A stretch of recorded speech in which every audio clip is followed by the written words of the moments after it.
ವಿದ್ಯಾರ್ಥಿಗಳು ತಮ್ಮ ಉತ್ತಮ ಭವಿಷ್ಯಕ್ಕಾಗಿ ಶ್ರಮಿಸಬೇಕು ಎಂದು ಮಾಯ್ಮುಲ್ ಮಾಜಿ ಅಧ್ಯಕ್ಷ ಪಿಎಂ ಪ್ರಸನ್ನ ಕರೆ ನೀಡಿದರು. ಪಿರಿಯಾಪಟ್ಟಣದ ಸಿದ್ದಾಪುರ ರಸ್ತೆಯಲ್ಲಿರುವ ಜ್ಞಾನಗಂಗಾ ಪಬ್ಲಿಕ್ ಸ್ಕೂಲ್ ವಾರ್ಷಿಕೋತ್ಸವದ ಕಾರ್ಯಕ್ರಮದಲ್ಲಿ ಭಾಗವಹಿಸಿ ಮಾತನಾಡಿದ ಅವರು, ಪೋಷಕರು ಮಕ್ಕಳಿಗೆ ಭವಿಷ್ಯದ ಬಗ್ಗೆ ಜಾಗೃತಿ ಮೂಡಿಸಬೇಕು, ಮೊಬೈಲ್ ಬಳಕೆ ಕಡಿಮೆ ಮಾಡಿ ವಿದ್ಯಾಭ್ಯಾಸಕ್ಕೆ ಆದ್ಯತೆ ನೀಡಬೇಕು, ಮುಂದಿನ ದಿನಗಳಲ್ಲಿ ಬರುವ ಪರೀಕ್ಷೆಗಳಲ್ಲಿ ಸಾಧನೆಗೈದು ಶಾಲೆಗೆ ಕೀರ್ತಿ ತರಬೇಕು ಎಂದರು. ಇನ್ನು ಮೈಸೂರು ಅನಂತಗೀತಾ ವಿದ್ಯಾಲಯದ ಮುಖ್ಯ ಶಿಕ್ಷಕ ಲೋಕೇಶ್ ಹರದೂರು ಮಾತನಾಡಿ, ವಿದ್ಯಾರ್ಥಿಗಳಾಗಲಿ ಪೋಷಕರುಗಳಾಗಲಿ ಯಾವುದೇ ವ್ಯಕ್ತಿಯಾಗಲಿ ಉತ್ತಮ ಗುರಿ ಇದ್ದಾಗ ಮಾತ್ರ ಉತ್ತಮ ಜೀವನದಲ್ಲಿ ಕಂಡ ಕನಸು ನನಸು ಮಾಡಿಕೊಳ್ಳಲು ಸಾಧ್ಯವಾಗುತ್ತದೆ.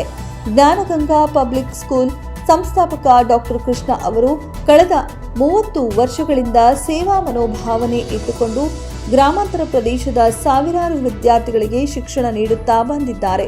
ಇಲ್ಲಿ ವಿದ್ಯಾಭ್ಯಾಸ ಮಾಡಿದ ವಿದ್ಯಾರ್ಥಿಗಳು ದೇಶ ವಿದೇಶಗಳಲ್ಲಿ ಸರ್ಕಾರಿ ಅರೆ ಸರ್ಕಾರಿ ಉದ್ಯೋಗದಲ್ಲಿದ್ದಾರೆ. ಇದು ಸಂಸ್ಥೆಗೆ ಹೆಮ್ಮೆ ಅನ್ನಿಸುತ್ತದೆ. ಮುಂದಿನ ದಿನಗಳಲ್ಲಿ ಉತ್ತುಂಗಕ್ಕೆ ಬೆಳೆಯಲಿದೆ ಎಂದು ವಿಶ್ವಾಸ ವ್ಯಕ್ತಪಡಿಸಿದರು. ಇನ್ನು ರಂಗಭೂಮಿ ಕಲಾವಿದರಾದ ಭರಮಣ್ಣ ಬೇಟಗೇರಿ ಮಾತನಾಡಿ, ವ್ಯಕ್ತಿಯ ಗ್ರಹಿಕೆಯು ಆತನ ಗುಣವಾಗುತ್ತದೆ. ಈ ಮೂಲಕ ಮಕ್ಕಳು ಬದುಕು ಕಟ್ಟಿಕೊಳ್ಳಬೇಕು. ನಮ್ಮಲ್ಲಿ ಹಿತಾಸಕ್ತಿ ವಾತಾವರಣ ನಿರ್ಮಾಣವಾಗಬೇಕು. ಶಾಲೆಗಳು ಉತ್ತಮ ಸಂಸ್ಕಾರ ಕಲಿಸಬೇಕು. ಇದು ಪ್ರತಿಯೊಂದು ಶಿಕ್ಷಕರ ಜವಾಬ್ದಾರಿಯಾಗುತ್ತದೆ ಎಂದರು. ಇದೇ ಸಂದರ್ಭದಲ್ಲಿ ಅನಿಕೇತನ ಪದವಿ ಪೂರ್ವ ಕಾಲೇಜಿನ ಕಾರ್ಯದರ್ಶಿ ಡಾಕ್ಟರ್ ಜೆ ಸೋಮಣ್ಣ ಮಾತನಾಡಿ, ವಿದ್ಯಾರ್ಥಿಗಳು ಹಾಗೂ ಪೋಷಕರೇ ಶಾಲೆಯ ಬೆನ್ನೆಲುಬು. ಜ್ಞಾನಗಂಗಾ ಶಿಕ್ಷಣ ಸಂಸ್ಥೆ ಸಾಕಷ್ಟು ಶ್ರಮ ವಹಿಸಿ ವಿದ್ಯಾರ್ಥಿಗಳ ಬೇಡಿಕೆ ಪೂರೈಸುವ ಕೆಲಸ ಮಾಡುತ್ತಿದೆ. ಮಕ್ಕಳ ಭವಿಷ್ಯ ರೂಪಿಸುವಲ್ಲಿ ತಮ್ಮನ್ನ ತೊಡಗಿಸಿಕೊಂಡಿರುವುದು ಶ್ಲಾಘನೀಯವಾದದ್ದು ಎಂದರು. ಕಾರ್ಯಕ್ರಮವನ್ನು ರಾಷ್ಟ್ರೀಯ ಕ್ರೀಡಾಪಟು ಕುಸುಮ ಪಡಿಕಲ್ ಉದ್ಘಾಟನೆ ಮಾಡಿ ಮಾತನಾಡಿ ತಮ್ಮ ಅಭಿಮತವನ್ನ ವ್ಯಕ್ತಪಡಿಸಿದರು. ಇನ್ನು ಶಾಲೆಯ ವಾರ್ಷಿಕ ವರದಿ ವಾಚಿಸಿದ ನಂತರ ವಿದ್ಯಾರ್ಥಿಗಳಿಂದ ಸಾಂಸ್ಕೃತಿಕ ಕಾರ್ಯಕ್ರಮ ನಡೆಸಿಕೊಡಲಾಯಿತು.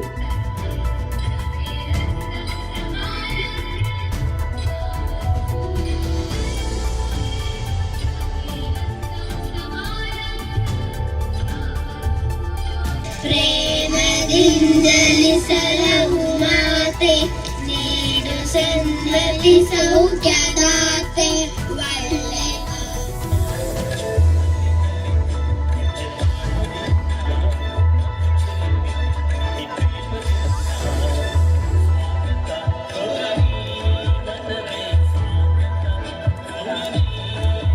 ಏನು ಈ ಗ್ರಾಮೀಣ ಭಾಗದಲ್ಲಿ ಒಂದು ಶಾಲೆಯನ್ನು ಕಟ್ಟಬೇಕು, ಸಾವಿರಾರು ವಿದ್ಯಾರ್ಥಿಗಳಿಗೆ ವಿದ್ಯೆಯನ್ನು ದಾನ ಮಾಡೋದ್ರ ಮುಖಾಂತರ ಅವರ ಭವಿಷ್ಯವನ್ನು ಕಟ್ಟಬೇಕು ಅಂತ ಜ್ಞಾನಗಂಗಾ ಶಾಲೆಯ ಸಂಸ್ಥಾಪಕರು ಮತ್ತೆ ಎಲ್ಲ ಉಪನ್ಯಾಸಕರಿಗೆ ಭಗವಂತ ಇನ್ನೂ ಹೆಚ್ಚಿನ ಶಕ್ತಿಯನ್ನು ಕೊಡೋದ್ರ ಮುಖಾಂತರ ಈ ಶಾಲೆ ಉನ್ನತವಾದಂಥ ಸ್ಥಾನಕ್ಕೆ ಏರ್ಲಿ ಅಂತ ಆಶಿಸ್ತಾ, ಏನು ಮಕ್ಕಳು ಇವತ್ತು ಬಹಳ ವಿದ್ಯೆಯಲ್ಲಿ ಮುಂದೆ ಇದ್ದಾರೆ, ಯಾರಿಗೂ ಸುಧಾ ಏನು ಮನವರಿಕೆ ಮಾಡ್ಕೊಳ್ಳುವಂಥ ಪರಿಸ್ಥಿತಿ ಇಲ್ಲ. ಆದರೆ ಒಂದೇ ಒಂದು ಸಮಸ್ಯೆ ಅಂತ ಹೇಳಿದ್ರೆ, ಮಕ್ಕಳು ಮೊಬೈಲ್ ಮಾರೋದ್ರನ್ನ ಬಿಟ್ಟರೆ ಖಂಡಿತ ಮುಂದೆ ಭವಿಷ್ಯದಲ್ಲಿ ಒಳ್ಳೆ ಸ್ಥಾನವನ್ನು ಪಡಿಬೋದು ಅಂತ ಹೇಳ್ತಾ, ನಾವು ಮಕ್ಕಳನ್ನ ಬಹಳ ತುಂಬಾ ಪ್ರೀತಿಯನ್ನ ಮಾಡ್ತಾ ಇದೀವಿ. ಇವತ್ತು ಮಕ್ಕಳಿಗೆ ಆದಂಥ ಸ್ಥಾನಮಾನ, ಆದರೆ ಹಿಂದೆ ಮಕ್ಕಳಿಗೆ ಸ್ಥಾನಮಾನ ಇರಲಿಲ್ಲ. ಮನೆಗೆ ಹೋದ್ರೆ ತಂದೆ ತಾಯಿ ಹೊಡಿತಿದ್ರು, ಶಾಲೆಗೆ ಬಂದ್ರೆ ಶಿಕ್ಷಕರು ಹೊಡಿತಿದ್ರು. ಆಗ ಒಳ್ಳೆ ವಿಚಾರವನ್ನ ತಿಳಿತಿದ್ರು. ಆದ್ರೆ ಮಕ್ಕಳ ಮೇಲೆ ಇವತ್ತು ಬಹಳಷ್ಟು ಪ್ರೀತಿ.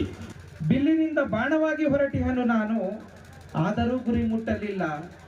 ನನಗೇನು ಗೊತ್ತು, ಗುರಿ ಇಟ್ಟು ಹೊಡೆದವನು ಗುರಿಕಾರನಲ್ಲ.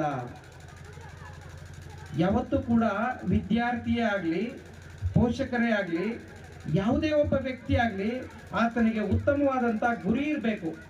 ಆ ಗುರಿ ಇದ್ದಾಗ ಮಾತ್ರ ನಾವು ನಮ್ಮ ಜೀವನದಲ್ಲಿ ನಾವು ಕಂಡಂಥ ಕನಸನ್ನು ನನಸು ಮಾಡಿಕೊಳ್ಳಿಕ್ಕೆ ಸಾಧ್ಯ ಆಗುತ್ತೆ. ಆ ಉತ್ತಮ ಗುರಿ ಹೊಂದಿದಂತಹ ವ್ಯಕ್ತಿಗಳಲ್ಲಿ ಅಕ್ಷರಶಃ ಏಕೈಕ ವ್ಯಕ್ತಿ ಶ್ರೀಯುತ ಕೃಷ್ಣ ಅವರು ಅಂತ ಹೇಳಲಿಕ್ಕೆ ನಾನು ಇಷ್ಟಪಡ್ತೇನೆ. Defeat the defeat before the defeats defeat you ಅಂತ ಒಂದು ಇಂಗ್ಲಿಷ್ ಪ್ರವರ್ಬ್ ಅನ್ನ ನಾನು ಹೇಳಲಿಕ್ಕೆ ಇಷ್ಟಪಡ್ತೀನಿ. ಸೋಲು ನಿನ್ನನ್ನು ಸೋಲಿಸುವುದಕ್ಕಿಂತ ಮುಂಚೆ ನೀನೇ ಸೋಲನ್ನ ಸೋಲಿಸು ಅಂತ ಅದರ ಅರ್ಥ. ಪಿರಿಯಾಪಟ್ಟಣ ತಾಲೂಕಿನ ಸಿದ್ದಾಪುರ ರಸ್ತೆಯ ಸಿದ್ಧಾರೂಢ ಮನಸ್ಸಿನ ಸಿದ್ಧಿಸಿಯೇ ತೀರುತ್ತೇನೆ ಎಂಬ ಕಾಯಕದ ದೃಢ ಸಂಕಲ್ಪವನ್ನ ಮಾಡಿರ್ತಕ್ಕಂಥ ವ್ಯಕ್ತಿ ಶ್ರೀಯುತ ಕೃಷ್ಣ ಅವರು.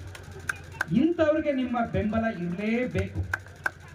ಬಂಧುಗಳೇ, ಇವತ್ತು ಈ ಶಿಕ್ಷಣ ಸಂಸ್ಥೆಯಲ್ಲಿ ನೂರಾರು ವಿದ್ಯಾರ್ಥಿಗಳಿರ್ಬೋದು, ಆದರೆ ಮುಂದಿನ ದಿನಗಳಲ್ಲಿ, ಮುಂದಿನ 10 ವರ್ಷಗಳಲ್ಲಿ ಈ ಸಂಸ್ಥೆಯಲ್ಲಿ ಸಾವಿರಾರು ವಿದ್ಯಾರ್ಥಿಗಳು ವಿದ್ಯಾಭ್ಯಾಸವನ್ನು ಪಡೆಯೋದಕ್ಕೆ ಅನುಕೂಲ ಆಗುತ್ತೆ. ಆ ನಿಟ್ಟಿನಲ್ಲಿ ಸಂಸ್ಥೆ ಬೆಳೆದೇ ಬೆಳೆಯುತ್ತೆ, ಅದರಲ್ಲಿ ಸಂದೇಹ ಬೇಡವೇ ಬೇಡ. ಅಕ್ಷರಗಳನ್ನು ಯಾರಾದ್ರೂ ಕಲಿಸ್ತಾರ್ರಿ? ಅಕ್ಷರಗಳನ್ನ ಯಾರಾದ್ರೂ ಕಲಿಸಿಬಿಡ್ತಾರ? ಆದರೆ ಅದು ಶಾಸ್ತ್ರ ಆಗುತ್ತ. ಅದರ ಜೊತೆಗೆ ಸಂಸ್ಕಾರ ಮತ್ತು ಸಾಂಸ್ಕೃತಿಕವಾದ ವಿಚಾರವನ್ನ ಕೊಡಬೇಕು. ಅಂದ್ರೆ ಆ ಶಿಕ್ಷಣದ ಮೌಲ್ಯ ಆವಾಗ ಅಭಿವೃದ್ಧಿಗೊಳ್ಳುತ್ತ. ವಿಲಿಯಂ ಶೇಕ್ಸ್ಪಿಯರ್ ಒಂದು ಸಾನೆಟನ್ನು ಭಾರಿ ಚೆನ್ನಾಗಿ ಹೇಳ್ತಾ ಇದ್ದಾರೆ, ಈ ಕಡೆ ಗಮನ ಕೊಡಿ. ವಿಲಿಯಂ ಶೇಕ್ಸ್ಪಿಯರ್ ಒಂದು ಸಾನೆಟನ್ನು ಭಾರಿ ಚೆನ್ನಾಗಿ ಹೇಳ್ತಾ ಇದ್ದಾನ, ಯಾರು ಸಂಸ್ಕೃತಿ ನಡೆಯುತ್ತೆ ಎಂಬ ಹೊದಿಕೆಯನ್ನು ಹೊದಿಯುವುದಿಲ್ಲವೋ, ಯಾರು ಸಂಸ್ಕೃತಿ ನಡೆಯುತ್ತೆ ಎಂಬ ಹೊದಿಕೆಯನ್ನು ಹೊದಿಯುವುದಿಲ್ಲವೋ ಅಂತವರು ಬಟ್ಟೆ ತೊಟ್ಟಿದ್ದರು ಕೂಡ ಬೆತ್ತಲೆ ಇದ್ದಂತೆಯೇ ಸರಿಯಂತೆ. ನಾವು ಎಷ್ಟು ಅಭಿವೃದ್ಧಿಗೊಂಡಿದ್ದೀವಿ ಅನ್ನೋಕಿನು ಎಷ್ಟು ಹಿತಾಸಕ್ತಿಯನ್ನು ಕಾಪಾಡಿಕೊಂಡಿದ್ದು ಬಹಳ ಮುಖ್ಯ ಆಗುತ್ತ. ದೇಶ ಸಿಮೆಂಟಿನಿಂದ ಬೆಳೆದಿರಬಹುದು, ಮೊಬೈಲ್ ಬಂದಿರಬಹುದು, ಟಿವಿ ಬಂದಿರಬಹುದು, ಆದರೆ ಹಿತಾಸಕ್ತಿ ಇದೆಯಾ? ಅದಕ್ಕಾಗಿ ಡಾಕ್ಟರ್ ಕರೀಂ ಖಾನ್ರು ಭಾರಿ ಚೆನ್ನಾಗಿ ಹೇಳ್ತಾ ಇದ್ದಾರೆ, ಸಾಂಸ್ಕೃತಿಕದಿಂದ ಸಂಸ್ಕಾರ ಬರ್ತೈತಿ. ಆತ್ಮ ಸಂಸ್ಕಾರ ಇಲ್ಲದ ಮನುಷ್ಯ ಕಾನೂನನ್ನು ಬೆಳೆದಂತೆ ನಿಷ್ಫಲ ಅಂತ ಹೇಳ್ತಾ ಇದ್ದಾರೆ. ವರ್ಷಗಳ ಕಾಲ ನೀವು ಅವರಿಗೆ ಆರ್ಥಿಕವಾಗಿ ಮತ್ತು ಎಲ್ಲ ರೀತಿಯಲ್ಲೂ ಕೂಡ ಬೆಂಬಲಕ್ಕೆ ನಿಂತರೆ ಭವಿಷ್ಯದಲ್ಲಿ ಈ ವಿದ್ಯಾಸಂಸ್ಥೆ ಒಂದು ಸುಂದರವಾದಂತ ಒಂದು ವಿದ್ಯಾ ನಿಕೇತನವಾಗಿ ಮಾರ್ಪಾಡಾಗೋದ್ರಲ್ಲಿ ಯಾವ ಅನುಮಾನವೂ ಕೂಡ ಇಲ್ಲ. ಅದಕ್ಕಾಗಿ ಇವತ್ತು ಈ ಸಂಸ್ಥೆಯಲ್ಲಿರ್ತಕ್ಕಂಥ ಪೋಷಕರು ತಮ್ಮ ಮಕ್ಕಳನ್ನ ಓದಿಸ್ತಾ ಇದ್ದೀರಿ, ಆದ್ರೆ ನೀವು ನಿಜವಾಗ್ಲೂ ಕೂಡ ಈ ವಿದ್ಯಾಸಂಸ್ಥೆಯ ಮೇಲೆ ಒಂದು ಭರವಸೆಯನ್ನೇ ಇಟ್ಟು ತಮ್ಮ ಮಕ್ಕಳನ್ನ ಈ ಶಾಲೆಗೆ ಕಲಿಸ್ತಾ ಇದ್ದೀರಲ್ಲ, ನೀವು ಈ ಸಂಸ್ಥೆಯ ಆಸ್ತಿಗಳು. ಹಾಗಾಗಿ ಇಲ್ಲಿ ನೆರೆದಿರತಕ್ಕಂಥ ಎಲ್ಲ ಗಣ್ಯರ ಪರವಾಗಿ ಈ ಸಂಸ್ಥೆಯಲ್ಲಿ ವ್ಯಾಸಂಗ ಮಾಡ್ತಾ ಇರ್ತಕ್ಕಂಥ ವಿದ್ಯಾರ್ಥಿಗಳ ಎಲ್ಲ ಪೋಷಕರಿಗೆ ನಾನು ಮೊದಲು ಅಭಿನಂದನೆಗಳನ್ನ ಸಲ್ಲಿಸಲಿಕ್ಕೆ ಇಚ್ಛೆ ಪಡ್ತೇನೆ. ಇರುವ ಒಂದು ಜೀವಿ, ಹಾಗೆ ಮಕ್ಕಳು ಅಷ್ಟೇ. ಹಾಗೆ ಕಾವೇರಮ್ಮನ ಮಣ್ಣಿನ ಹೆಸರನ್ನು ಪಡೆದುಕೊಂಡು ಇಡೀ ನಿಮ್ಮ ಪಿರಿಯಾಪಟ್ಟಣ ವಿದ್ಯಾರ್ಥಿಗಳು ಮುಂದುವರಿಬೇಕು ಅಂತ ಹೇಳುವುದೇ ನನ್ನ ಒಂದು ಆಶೆ, ಆಕಾಂಕ್ಷೆ. ಅದಲ್ಲದೆ ಈ ಶಾಲೆಯಲ್ಲಿ ಯಾವುದೇ ಆಗಿರ್ಬೋದು, ಕ್ರಿಕೆಟ್ ಆಗಿರ್ಬೋದು, ಹಾಕಿ ಆಗಿರ್ಬೋದು, ಫುಟ್ಬಾಲ್ ಆಗಿರ್ಬೋದು, ಅಥ್ಲೆಟ್ ರನ್ನಿಂಗ್ ಆಗಿರ್ಬೋದು, ಯೋಗ ಆಗಿರ್ಬೋದು, ಯಾವಾಗ ಬೇಕಾದರೂ ಕಳೆದ್ರು ನಾನು ಬಂದು ಉಚಿತವಾಗಿ ನಿಮಗೆ ಕಳಿಸ್ಕೊಡ್ತೀನಿ ಮಕ್ಕಳೇ, ಅದರ ಯಾವುದೂ ಅಭ್ಯಂತರವಿಲ್ಲ.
ವರದಿ ರಾಮೇಗೌಡ, ಪಿರಿಯಾಪಟ್ಟಣ.